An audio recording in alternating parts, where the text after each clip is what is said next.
¿Qué tal, comunidad? Sean ustedes bienvenidos a este podcast de Witromanía.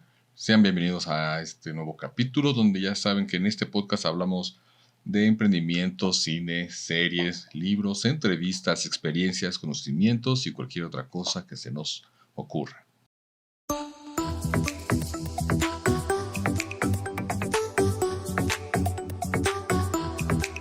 Hoy, como cada jueves que ya va a ser costumbre, vamos a entrar en nuestra sección de corte y queda. Y hoy quiero hablarles de unas películas que no son tan comunes. En esta última década que hemos estado sobrellevando, si no es un poquito más, hemos estado consumiendo mucho respecto al mundo cinematográfico de Marvel. Hemos estado consumiendo DC, hemos estado consumiendo Disney Plus, o sea, todo referente a los superhéroes. Entonces, hace unos días que yo estaba viendo una película, se me ocurrió compartirles a ustedes, comunidad, una lista de unas películas que no son tan comunes porque, bueno, a lo mejor salieron en plataformas digitales, ¿no? Un streaming, y no fueron tan relevantes para el público, porque a lo mejor no estuvieron mucho tiempo en cartelera y por ende la gente no las conoce, porque también ten en cuenta que cuando salen compiten con todo lo relacionado que ha estado sacando Marvel y Warner, DC, etc. Y otras que a lo mejor no son relevantes, pero a lo mejor ya son viejitas, un poquito viejitas.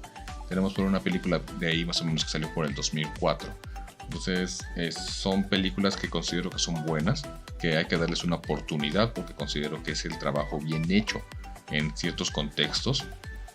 Son películas de diferente género. Vamos a hablar de drama, de romance, de todo. Vamos a hablar prácticamente de todo. Entonces vamos a empezar con la primera.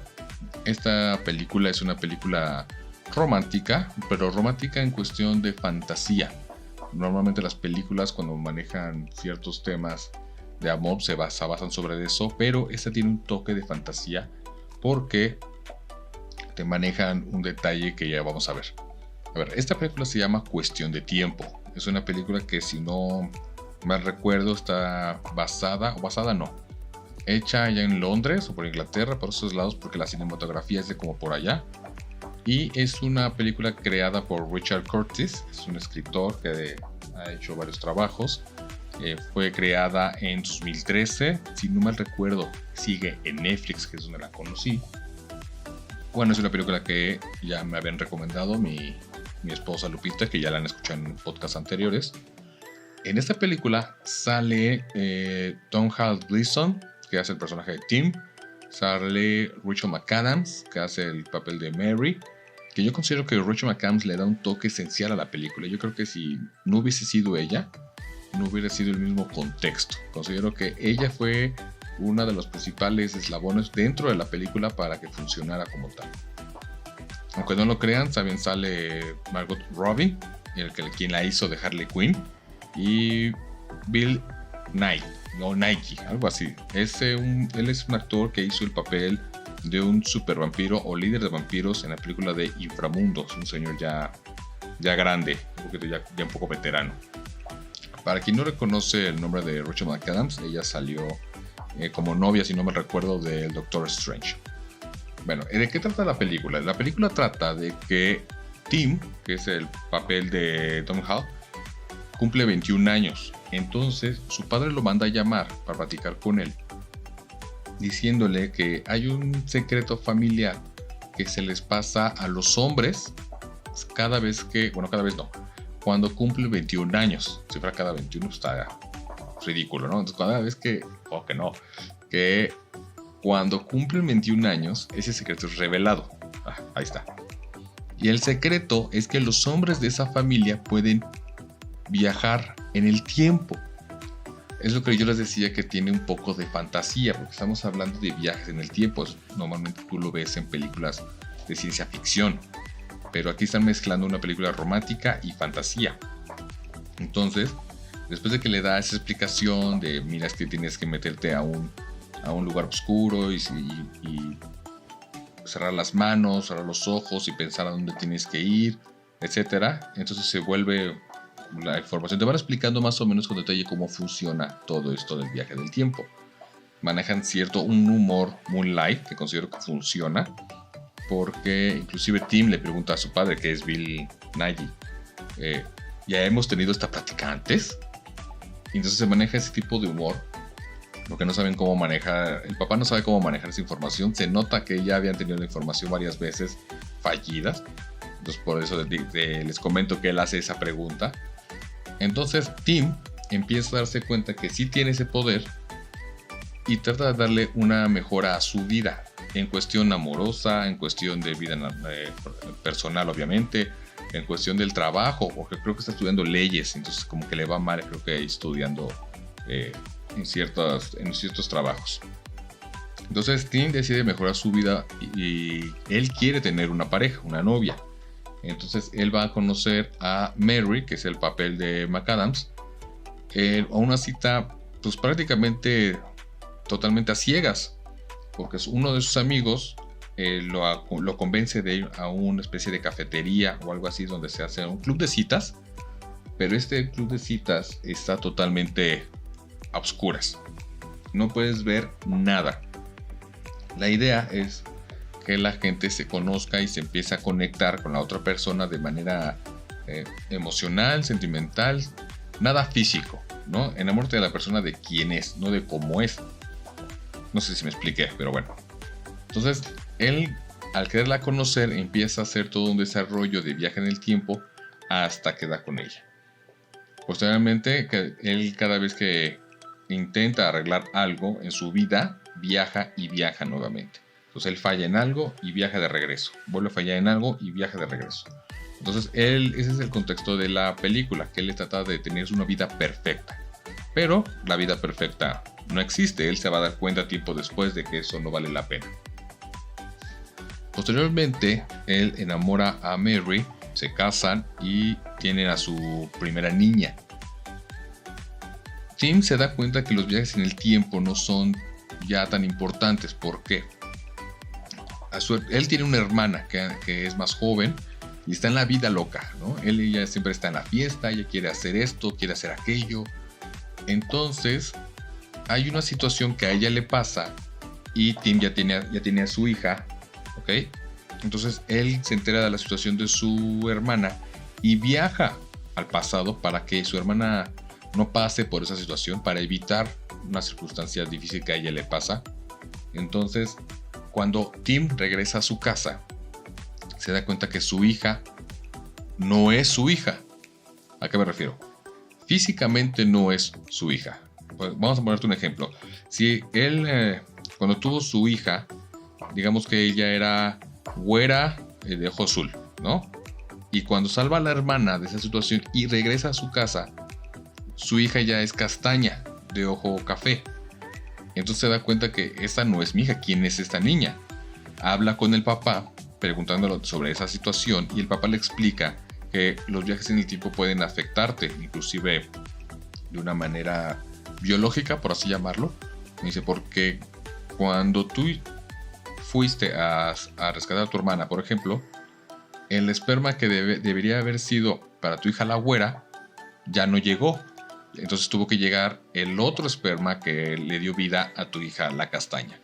Entonces él se da cuenta que ya hay consecuencias respecto al viajar en el tiempo para sobrellevar ciertas cosas y que la situación de su hermana tiene que ser sí o sí, tiene que pasar para que su hermana entienda y ella también genere una nueva vida personal. ¿Por qué? Porque es algo que a lo mejor ella necesitaba como tipo, entre comillas, escarmiento, que aprende una lección y él recupera a su hija. Entonces él no va a salvar a su hermana, más bien él va a recogerla después para poderla ayudar inmediatamente, que eso ya es distinto. Se da cuenta que las cosas no van a ser favorables, se da cuenta que el viaje en el tiempo, como su papá, es mejor vivir los momentos que como te lo están presentando la vida, y lo mejor es ya no viajar tanto. Entonces su esposa se vuelve a embarazar y antes de que él conozca a su nuevo bebé, hace un último viaje. No te quiero decir para qué es, no te quiero contar más de esta película. Véanla, yo creo que si tienes un momento de romance, si quieres pasar un momento divertido con una pareja, con unos amigos, o eres una persona que le gusta ver películas a solas, considero que te va a entretener. Yo creo que es un buen trabajo. Vayamos a pasar ahora a nuestra siguiente película.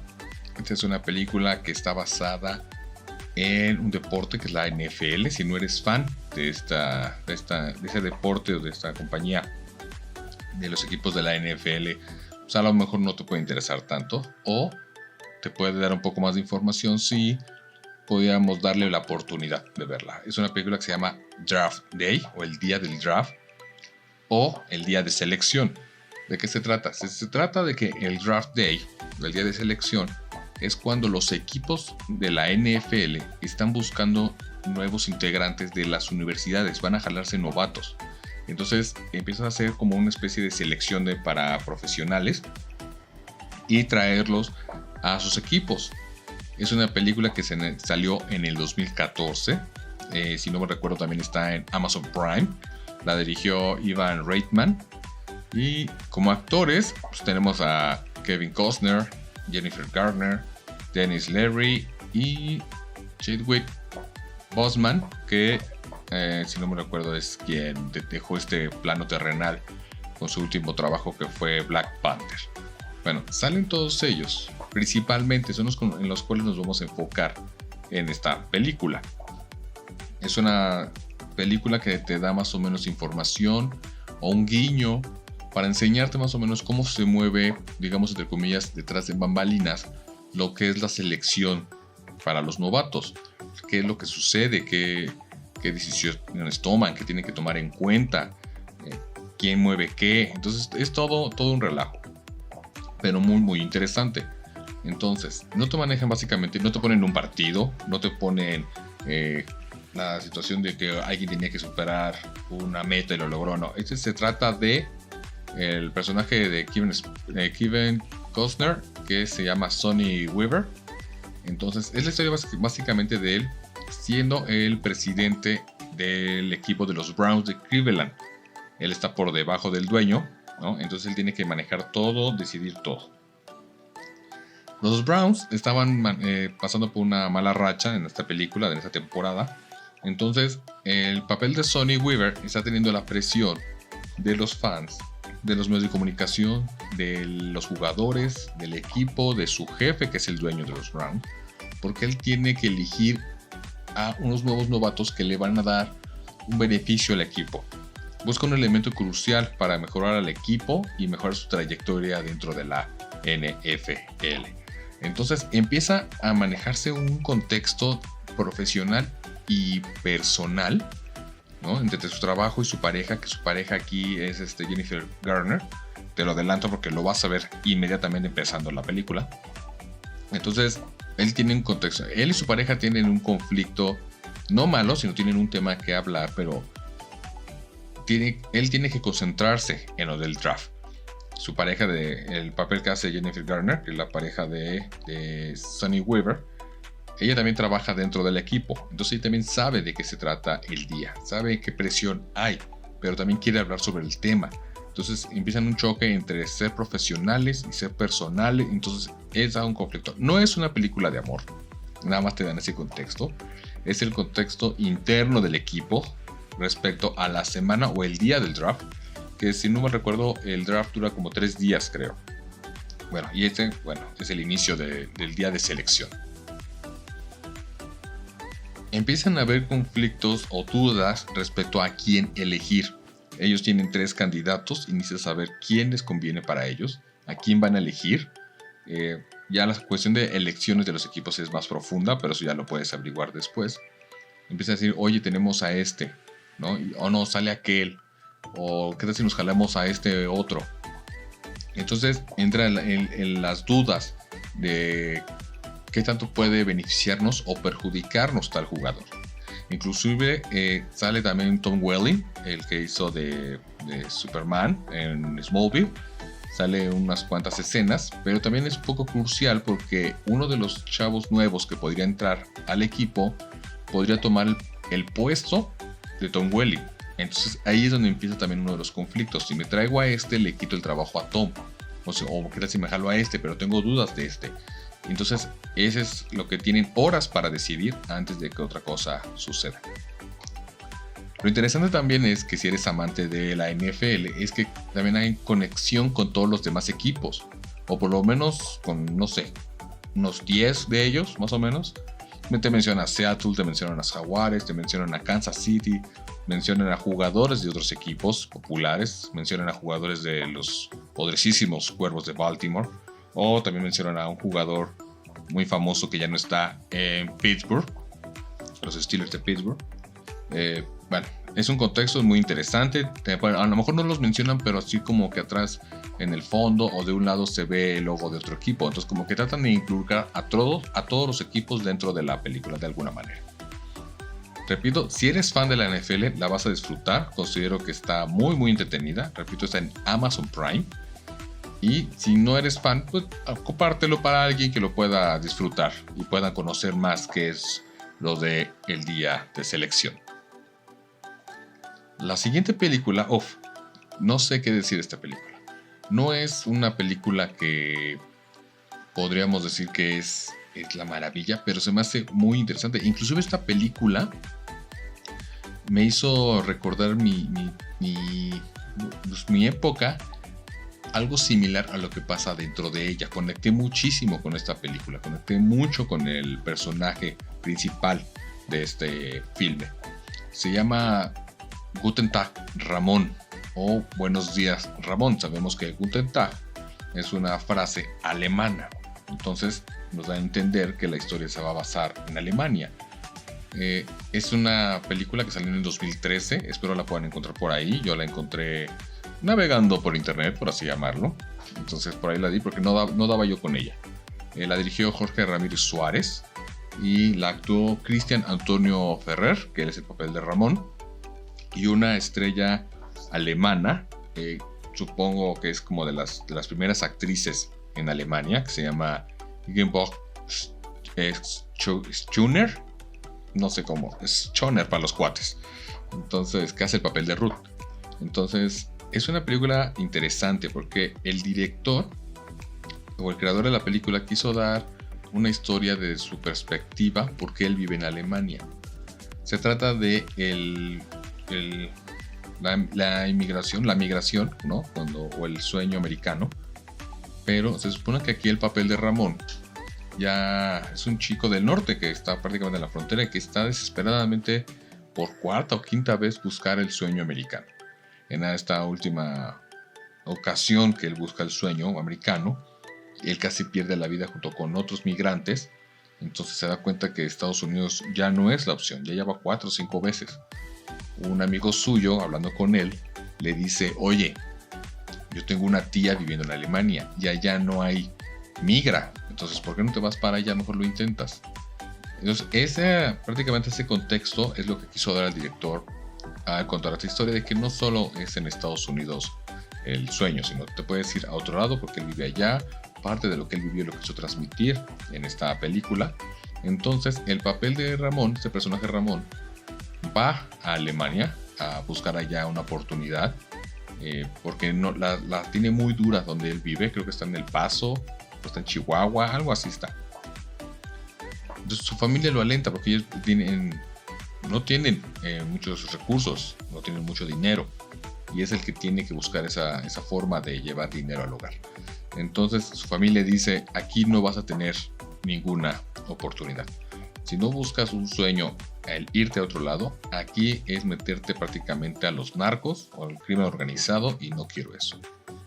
Entonces Ramón viaja a Alemania, ¿no? Con los pocos centavos que pudo ahorrar, que pudo conseguir. Se va a Alemania a buscar a la famosa tía, a la tía de su amigo. Entonces cuando él llega, para empezar, él se impacta a ver todo el panorama que hay. Él llega en invierno allá en Alemania, entonces hace un frío espantoso, y él, siendo del norte del país de México, está acostumbrado al calor. Entonces es un cambio radical de temperatura para este tipo de personas. La pasa muy mal. Aquí no tenemos ropa para soportar ese tipo de invierno, entonces él, por más chamarra que tenga, no le cubre casi nada. Es un meollo el saber hacia dónde se tiene que mover, porque pues, él no conoce ni la lengua, los letreros de las calles no las conoce. De hecho, el director hace mención de que cuando él estuvo allá, él creía que un letrero que decía One Way que es de un solo sentido, él creía que así se llamaba la calle. Entonces eso te demuestra en la película de que Ramón no sabe por dónde. Él lleva instrucciones escritas en un papel, ¿no? De que llegas a tal calle que se llama así y das vuelta a la derecha y llegas a otra calle, bla, bla. Da con la casa de la famosa tía, pero ¡oh, sorpresa! La tía ya no está allí. Lo recibe un señor que le dice: aquí ya no vive esta tía. Y le cierra la puerta en la cara. Tanto porque estaba molesto con la tía y no sé, porque a lo mejor si era una cuestión de racismo, ¿no? Porque saben que nos quieren en todos lados.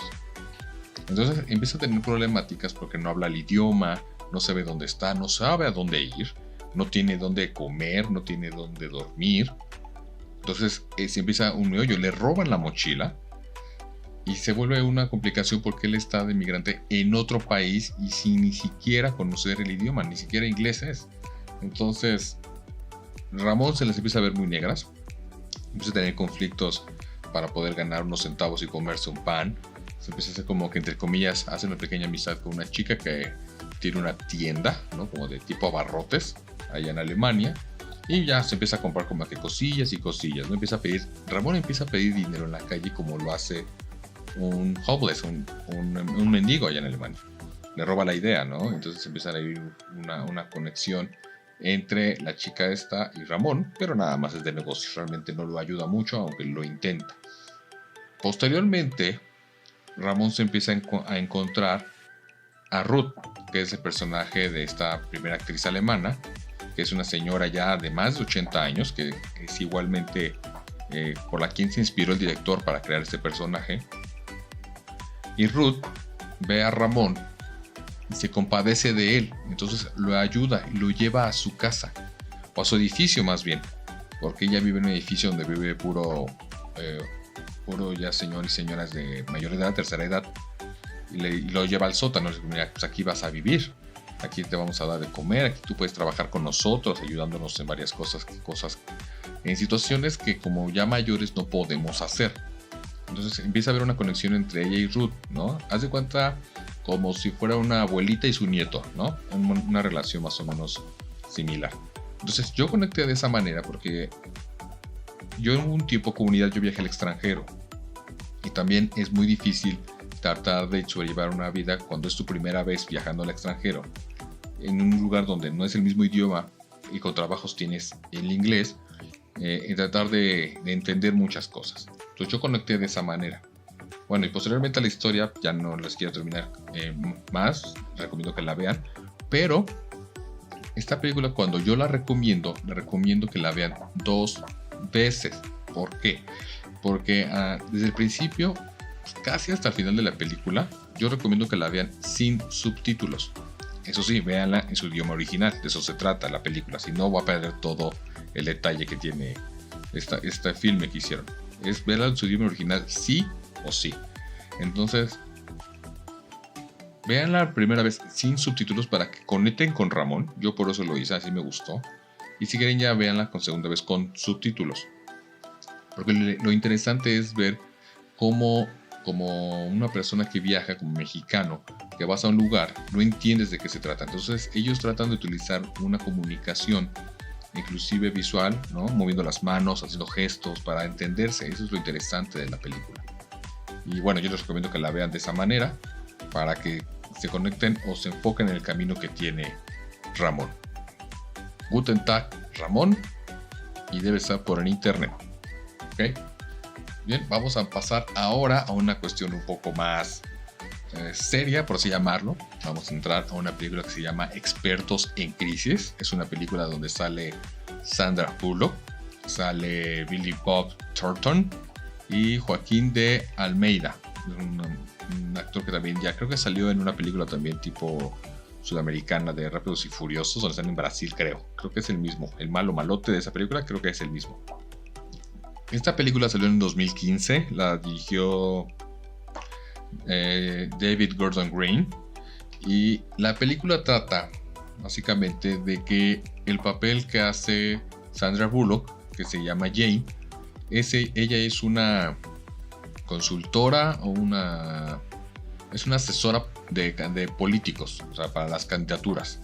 Entonces Jane que hace el papel de Sandra, y el papel de Billy, que es su contraparte, o sea, es también un asesor, pero es, digamos, la competencia. Entonces, la historia se basa en Bolivia y hay elecciones presidenciales. El papel que hace Joaquín de Almeida, que es el candidato a la presidencia, está hasta abajo en las elecciones, ¿no? Entonces nadie lo está pelando, tiene problemas y mandan llamar a Jane porque ella es experta y ha tenido varios puntos a favor o varias candidaturas ganadoras en Estados Unidos. Entonces, estos dos asesores políticos estadounidenses se encuentran en Bolivia, ya llevan enfrentándose años en diferentes candidaturas. Entonces, ellos se ven las caras en Bolivia cuando ambos aceptan liderar las campañas de elecciones a presidencia de los dos principales candidatos.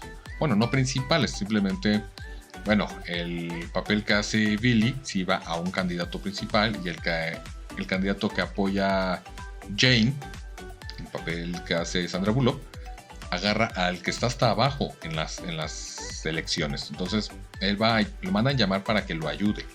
Entonces, en la contienda electoral, por el cual el candidato Pedro Gallo, que se llama el papel de Joaquín de Almeida, que le está haciendo fatal, empieza a aceptar las sugerencias que le hace Jane. Entonces, en una situación que sucede, que no te la voy a contar, Jane ve una oportunidad. Entonces ve la oportunidad para sobresaltar las cualidades del candidato Pedro Gallo por esta acción que él hizo y lo empieza a subir en las encuestas. Entonces empieza a conectar entre el candidato y el pueblo mismo, que también te dan una idea espantosa. Bueno, no espantosa, creo que es un buen trabajo, pero te dan una idea de cómo se manejan las elecciones, que es una situación espantosa, a eso me refería. De todo el meollo de lo que hay detrás de ello, ¿no? Cómo es la manipulación, cuáles son las ideas, cuáles son los objetivos, cómo es la gente cuando está en campaña y todo ese desarrollo. Bueno, entonces el contexto es eso, la batalla entre los dos asesores políticos, cómo la gente está rechazando a este candidato político que es Pedro Gallo, pero cómo a la vez empiezan a generarse ciertas circunstancias en las cuales Pedro Gallo empieza a subir en las encuestas a pesar de que no lo querían, no creían en él, pero Sandra Bullock, bueno, Jane, empieza a hacer un trabajo espectacular en su imagen, que aquí podemos manejar, digamos que es una cuestión de imagen pública, ya lo hemos hablado muchas veces. Entonces ella empieza a vender una imagen de este político al pueblo para que lo empiecen a aceptar como su próximo presidente. Aquí sí te voy a dar prácticamente el final porque es una manera increíble. O no, ¿sabe qué? No les voy a dar el final. Mejor prefiero que la vean para que vean de qué se trata. Que no va a estar muy alejado de la realidad de lo que conocemos como políticos. Pero está interesante que la vean. Si es un poquito lenta, deben de tener como que las ganas y una buena botana para entretenerse. Pero es muy, muy interesante. Se llama Expertos en Crisis. ¿Ok? Entonces búsquenla, por ahí debe de andar también en internet. Creo que les va a dar un buen panorama de lo que es la política. Vamos a hablar ahora de una película que no es del nivel de Guten Tag, pero es una película, ¿cómo podemos describirla? Es una maravilla de película. Tiene un trabajo realmente espectacular. Tiene un guión que realmente se me hace bastante bueno. Inclusive esta película es una adaptación.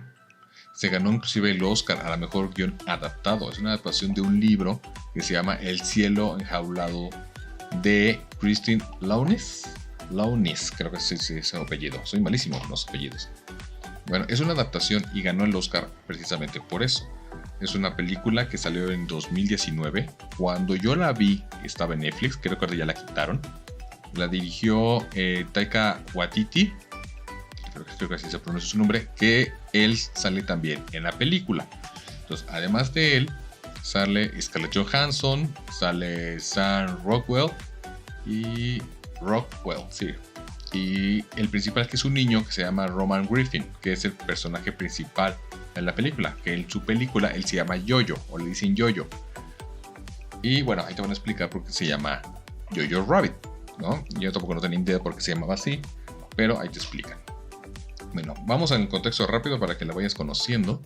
Esta película se supone que Yo-Yo está fascinado porque estamos hablando de la Segunda Guerra Mundial. A hacer hincapié en eso. Entonces, estamos prácticamente en decadencia, como por el 44, 45. Está la Segunda Guerra Mundial. Y Yo-Yo, siendo un niño como de 10 años, está fascinado con la ideología nazi. Él es una persona que ama a Hitler sobre todo. Entonces él creció con esa ideología de que él es el mejor y que lo admira y quiere ser su guardaespaldas personal, algo así. Él tiene una meta a largo plazo. A tal nivel que él es fan de Hitler, que él se crea un amigo imaginario que es Hitler, que es el papel que hace Taika Waititi. Pero se burlan de una manera increíble de Adolf Hitler, de la Segunda Guerra Mundial, por así llamarlo, porque este no es un Adolf serio, no es un Adolf Hitler que sea malo, es como un niño, se burlan de él de una manera muy divertida. Sí es hablando de Hitler, se supone, pero es muy curioso, es muy dinámico, es muy controversial este personaje. Es una manera precisamente para burlarse de él. Y bueno, sale Scarlett Johansson, como ya te había comentado, y hace un trabajo aceptable, no creo que es de los mejores trabajos, pero hace un buen trabajo. Y se supone que ella está unida a la resistencia, ¿no? Los que pelean contra los nazis, los que quieren que se acabe la guerra. Ella no está de acuerdo con toda esa situación que está pasando, a pesar de que ellos son alemanes. Como ella no lo acepta, está trabajando bajita el agua para poder detener todo este movimiento, hacer un golpe de estado, si no me recuerdo, algo así. Y bueno, eso es algo que Yo-Yo no sabía. Él creía que su mamá era fan también de Hitler, pero es todo lo contrario. Ella quiere ver un futuro para su hijo, por eso quiere detener esta batalla. Yo tiene un mejor amigo que es muy curioso en la película, ¿no? Entonces, recordetes con lentes, muy chistoso también, que él también está fascinado y está en la milicia también de Alemania, pero sí tiene sus partes comediantes, su parte divertida, pero no es muy relevante para lo que les quiero contar. Con lo que voy es que después de todo un día de estar ayudando al ejército alemán, Yo-Yo regresa a su casa, no está su mamá. Para eso él escuchaba ruidos extraños en la noche y no sabía qué era. Cuando él llega a su casa después de haber estado con su amigo ayudando al ejército alemán, entre tanto buscar y tanto ruido, él descubre que su mamá tiene oculta a una chica judía dentro de su casa. Ella está en una parte como tipo que es parte de la pared, con una puerta oculta o secreta. Entonces que ella llegó y le empezó a ayudar a esta chica y la ocultó precisamente para que su hijo no la viera, ya que Yo-Yo es fan de los nazis. Yo-Yo empieza a tener una conexión con esta chica, empieza a ayudarle, a llevarle comida, a llevarle cosas. Cuando llegan los alemanes a esculcar su casa para ver qué había, se ayudan entre ellos para no ser descubiertos. En el transcurso de la película te das cuenta que Yo-Yo se queda solo, simplemente con la chica judía. Entonces ya nada más depende de ellos. Scarlett ya no está. Y entonces ya es una situación difícil conseguir comida, conseguir todo lo que necesita, porque quien era la proveedora era Scarlett y ya no está con ellos. Yo-Yo se da cuenta de su ideología que él tenía acerca de Hitler, todo lo que está sucediendo, porque él ya lo vive directamente de una manera de contraste, porque él ya no tiene nada que comer, los alemanes no lo están ayudando. Entonces él se da cuenta que lo que estaba sucediendo en la Segunda Guerra Mundial ya no es algo que él quiera hacer, ya es banal, que no es lo correcto lo que él pensaba, ¿no? Él empieza a despertar de esa manera, que es la vida que quiere tener y ya no es esa. Por consiguiente, él, digamos, entre comillas, rompe lazos, ¿no?, con el ejército nazi y se deshace inclusive de su amigo imaginario de una manera muy divertida. Entonces él ya rompe, ya no quiero nada que ver con Hitler, ya no quiero ver nada con la Segunda Guerra ni con los nazis. Entonces así conlleva la historia, y el papel que hace Sam Rockwell, se supone que él es un entrenador militar que ha estado teniendo ahí problemas en su trabajo, y como que se da cuenta de que Yo-Yo tiene oculta a una judía. pero él hace una conexión increíble con Jojo de una cierta manera, como que le tiene, no sé, que él es tierno, que como que le cae bien, ¿no? Tiene una empatía con Jojo. Entonces, cuando se supone que ya se acaba la Segunda Guerra, bueno, ya se acaba la guerra, y empiezan a haber capturados, ¿no? Que ya empiezan a capturar a gente alemana, que ya empiezan a ser prisioneros, ¿no? Militares. El papel de Sam se encuentra con Jojo dentro de un campo de concentración, por así llamarlo, o un área donde acaban de llegar los aliados. Entonces, Sam, para que los aliados no capturen a Jojo, porque Jojo, al fin y al cabo, era un militar niño dentro de las líneas de los nazis.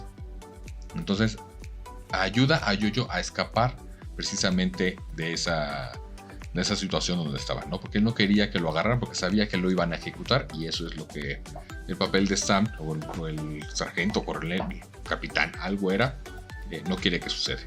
Entonces lo ayuda a escapar, haciendo creer que el niño es judío y que lo rechaza, y por ende los aliados lo dejan ir a su casa. Es una película increíble, comunidad. Yo creo que sí les va a gustar bastante. Creo que es un trabajo bastante bien hecho, una adaptación que podría, pues yo creo que sí se merecía el Oscar. Si no han leído el libro, bueno, la película tal cual es realmente increíble. Yo creo que si es una persona que pasa un buen rato, un buen trabajo, esta película es lo tuyo. Ahora bien, vayamos con el drama, porque por Dios, qué drama se hace en esta próxima película. Ya casi vamos a acabar nuestra lista. Esta película se llama Hotel Rwanda. Es una película del 2004 dirigida por Terry George. Y es, bueno, ¿qué puedo decir? Te pone los nervios de punta, te pone a morderte las uñas de todo lo que está sucediendo. Inclusive hasta creo que hasta te da coraje de ver lo que sucede o sucedía en esa época, porque creo que está pegada con una historia verdadera que sucedió, obviamente. Esto fue allá por África, por el continente africano. Ahí estaba el Hotel Rwanda. Es una película donde sale Don Cheadle como Paul. Este actor es un actor afroamericano que a lo mejor para lo que lo ubique en comunidad es el que hace War Machine en Avengers, ¿no? El amigo de Tony Stark. Sale otra actriz, se llama Sophie O'Connor, algo así. Sale un rato eran de su carrera media de Joaquín Phoenix. Ahí sale también trabajando con Joaquín. Y este gran actor que se llama Nick Nolte, que la hace de Coronel Oliver. Él es un coronel de la ONU. Es un gran actor. Él creo que salió también en Blade, en una película muy vieja de Marvel, superhéroes. Ha hecho muchísimos trabajos. Bueno, esta película se basa precisamente que el Hotel Rwanda es un hotel que es, digamos, donde recibe a grandes turistas, ¿no? De Estados Unidos, de Inglaterra, donde quieras. Y es un hotel de alta gama, ¿no? De varias estrellas. Pero en 1994, que es donde se basa la historia, empieza a existir una guerra civil de Ruanda, precisamente, porque se llama el lugar, Ruanda. Entonces, los odios ancestrales entre una tribu llamada Hutu, que es una especie de etnia, o sea, una tribu, y los Tutsi, empieza a haber un conflicto. Entonces, los Tutsi empiezan a generar varios relajos dentro del país, varias matanzas, matan al presidente inclusive, porque ellos son, digamos, entre comillas, son los de izquierda contra la derecha, ¿no? Para darte una idea. Entonces los Tutsi empiezan a dar una especie de golpe de estado. Entonces empiezan a querer deshacerse de todos los Hutus, todos los que pueden denominarse izquierdas o derechas, como lo quieras ver. Entonces los Hutus están teniendo problemas con los Tutsi porque los quieren matar, los quieren hacer genocidio, quieren acabar con todos ellos porque no pertenecen a su régimen o a su etnia o como lo quieras llamar. O sea, fíjese, entre ellos obviamente, como en todos lados, existía el clasismo o el racismo o como lo quieran llamar. Entonces estos disturbios que ya estaban en la calle empieza a llegar a los oídos de Paul, que es el gerente del Hotel Rwanda, y empieza a escuchar que hay muchísimas matanzas de los Tutsi hacia los Hutus. Entonces la gente empieza a correr hacia el hotel, ¿no? La gente Hutu, para pedir ayuda. Paul les da una especie de techo temporal y después ya a lo mejor los mantiene allí porque sabe que el hotel es políticamente intocable por los Tutsis. Entonces, porque los Tutsis digamos que son una especie de militar clandestinos. Entonces van camuflajeados, llevan armas y machetes y todo eso. Entonces está prohibido que ellos toquen al hotel. O sea, no pueden entrar ni siquiera al estacionamiento. No pueden entrar ahí. Está prohibido. Porque si no es que lo toquen, la ONU mete sus narices y pues va sobre de ellos. Sin embargo, la ONU sí está allí, pero para ayudar a los turistas extranjeros. Entonces los huéspedes extranjeros que estaban dentro del hotel empiezan a ser evacuados, pero la ONU deja a los pobladores, ¿no? O a los Hutus dentro del hotel. O sea, como que me voy a llevar a la gente turista, los voy a regresar a sus países, pero ustedes lamentablemente se quedan aquí. Entonces empieza todo un meollo de que qué vamos a hacer, si nos dejan nos van a matar. Y el coronel le dice, no, pues el hotel es intocable. Ustedes van a estar bien, ustedes nada más no salgan de este terreno del hotel y aquí vamos a estar ayudándoles con 2 o 3 policías. O sea, la ONU no les lleva más apoyo precisamente para cuidarlos. Entonces, en esas circunstancias de desesperación, Paul comienza a negociar con el jefe de la policía para que le dé seguridad ante los Tutsi.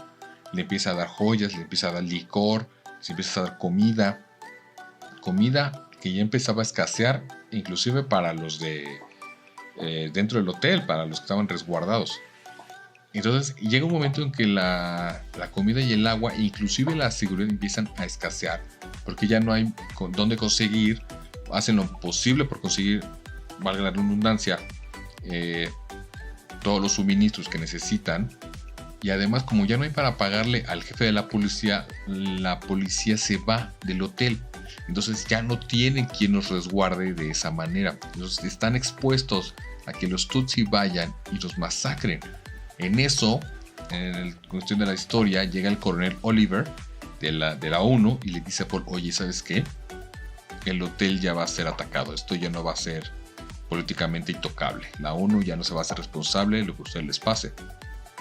Váyanse de aquí.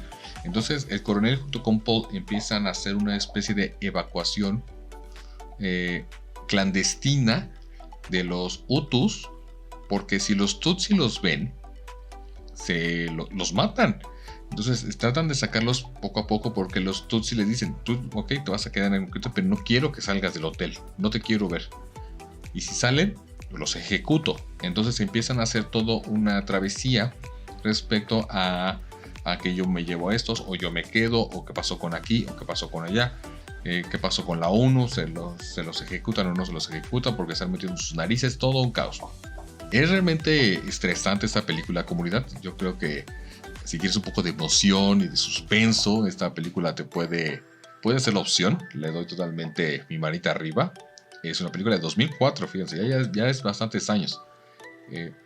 Casi 18 años más o menos tiene esta película. Y es muy entretenida, es muy estresante y sin embargo la pueden disfrutar bastante. Y ahora vamos con la última, en lo que podemos denominar como la joya de la corona de esta lista. En esta ocasión vamos a hablar de una película que fue muy comercial hace unos cuantos años. Si no mal recuerdo salió como por el 2017, 18, una onda así. Esta no recuerdo bien la fecha. Esta, por la que yo estuve viendo, ya está en Star Plus. Si tienen cable, la pueden ver por allí. Creo que tiene su plataforma de streaming, no estoy muy seguro. Estuvo en el cine. Gracias a esta película, mucha gente estuvo escuchando buena música durante 2 semanas. Estamos hablando de Bohemian Rhapsody, esta historia de la creación del grupo Queen, ¿no? Liderada por Freddie Mercury. Es una película que la vi creo que nada más 3 veces y me sigue emocionando igual. Recuerdan que en esta película sale el actor Rami Malek, que sale como Freddie, William Lee, que la hace de Brian, que es la caracterizada más increíble, que se parecen bastantísimo el actor y el verdadero Brian del grupo Queen. Sin olvidar que el de Freddie también es muy bueno, pero a mí el de Brian me dejó boca abierto porque sí se parece de él de joven. También sale un actor que se llama Ben Hardy, que es el que hace de Roger Taylor, el baterista. Y como el bajista lo hace Joseph Mazzello. Es como él hace de John Deacon. Que este último actor, por si lo ven y dicen lo he visto en algún lado, es el niño que sale en Jurassic Park 1, ¿no? La primerita. Él es el actor, ¿ok? Bueno, para los que no han visto esa película, que sería garrafal que no la hayan visto, es una película que realmente, como la mayoría de las veces, pero yo creo que aquí sí fusiona dos artes, la música y el cine. Porque estamos hablando de la historia cinematográfica en cuestión de Queen con la música de Queen, obviamente. Entonces, ¿de qué trata la película? Bueno, para los que no la han visto, se supone que es Londres, ¿no? Estamos manejando la idea de Londres en 1970, donde un Freddy que aún no es conocido, bueno, no se llamaba Freddy, pero para que sea un contexto más conceptual, más rápido, él está trabajando en el aeropuerto, es de los que suben las maletas. Y inclusive estudia diseño gráfico y escribe canciones y él ama la música.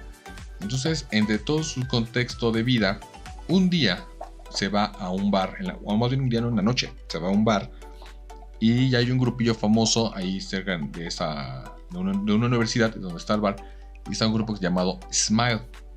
Ahí es donde conoce a Brian y a Roger, que son el baterista y el guitarrista. Después de un tiempo, el vocalista de Smile se va del grupo porque le ofrecen otra oportunidad, ¿no? Porque saben que yo ya aquí ya no quiero estar, me voy, los dejo, ahí se ven. Entonces Brian y Roger como que ya no saben qué hacer y llega Freddy y se ofrece como vocalista. Le dan la oportunidad y bueno, ahí empieza a generar interés de la manera, el cómo canta, su performance, todo el desarrollo que tiene Freddy que conocimos.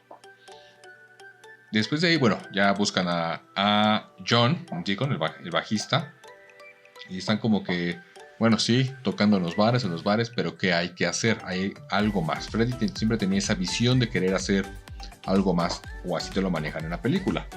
Entonces, la película trata aquí donde ellos tienen una camioneta, una van, y dice Freddy, ¿saben qué? Necesitamos hacer algo más, necesitamos invertir dinero. ¿Y cómo vamos a conseguir dinero? Vamos a vender la camioneta. Vamos a vender esta camioneta que nada más nos gasta gasolina, nos darán un buen dinero y podemos rentar un estudio para generar nuestra propia música. Eso se me hizo muy interesante porque tienes que deshacerte de unas cosas para ganar otras. Aquí ellos venden la camioneta para rentar el estudio y generar su música. Si no hubieran hecho eso en ese momento, a lo mejor no sería el grupo que conocemos hoy o no hubiera tenido el éxito que tienen hoy día. Entonces empiezan a grabar su primer álbum durante creo que toda la noche y fue la punta de flecha o punta de lanza más bien para dar hincapié a los nuevos ritmos y nuevos desarrollos musicales que caracterizan a la banda Queen. Después de un tiempo son descubiertos y llevados a la fama con una historia controversial de dónde se presentaron, quiénes son, dónde van a ser tocados, cómo crearon esto. Entonces un poco más la historia de esta película. Lo que me gusta mucho de la película, aparte del trabajo de caracterización y actuación y el guión, son los guiños, porque la película lo que te vende es la nostalgia, esa conexión con el grupo. Entonces no salen sus canciones tal cual, obviamente supongo que tienen los derechos, pero dan en los guiños de ciertas canciones populares, ¿no? Entonces si has visto la película sabes de qué te hablo. Si no la has visto y conoces a la banda Queen, te vas a dar cuenta de que salen 2-3 minutos o segundos ciertos detalles de canciones que dices wow, y esperas que le va a cantar y no. Entonces es realmente interesante esa parte, te dejan con esa emoción musical dentro de la película. Ahora, Freddy en el transcurso de su carrera ya empieza a tener fama, como que ya empieza a darse cuenta de su homosexualidad, como que ya se da cuenta que le atraen los hombres, pero no está seguro, pero que sí, pero que no. Para eso, él está de pareja con que al final fue su amiga, ¿no?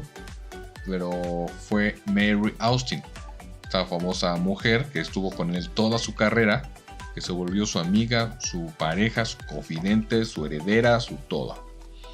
Entonces, por cuestiones de eso, empieza a tener problemas con Mary, porque como que sí la trae, pero que no. Y después le dice, ¿sabes qué? Creo que soy bisexual. Y eso en los 70 pues era malo, obviamente, hasta que finalmente se da Freddy de que totalmente era homosexual.